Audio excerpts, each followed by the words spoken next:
స్నేహితులు అన్నాడు దేవుడు, నా కుమారులు అన్నాడు, నా కుమార్తెలు అన్నాడు దేవుడు, నా బిడ్డలు అన్నాడు, దత్తపుత్ర ఆత్మను పొందుకుని ఉన్నారు అన్నాడు, మీ కొరకు నా రక్తము కార్చిన అన్నాడు దేవుడు. హల్లెలూయా.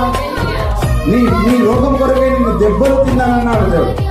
నీ శాపములు, నీ పాపముల కొరకే నేను మేకులు కొట్టించుకొని ఆయన సమస్త మన బాధల కొరకే, మనకున్న రోగముల కొరకే, మనకున్న మన శాపము కొరకే ఆయన శిలువ మరణము ఏం చేసింది, ఆయన పొందుకున్నాడు. మన బాధ అంతా కూడా ఆయన మీదకి తీసుకున్నాడు, ఆయన శరీరం మీద తీసుకున్నాడు, ఆయన తల మీద తీసుకున్నాడు, ఆయన గుండెలో పొడిపించుకున్నాడు, మన భారం అంతా ఆయన మీద తీసేసుకున్నాడు.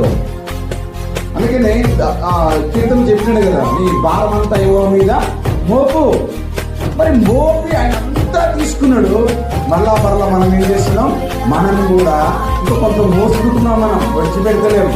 ఎందుకు విడిచిపెట్టలేకపోతున్నాం అంటే ఆయన మాట మనము వింటలేము. హల్లెలూయా. ఆయన ఆజ్ఞలు మనము పాటిస్తలేము.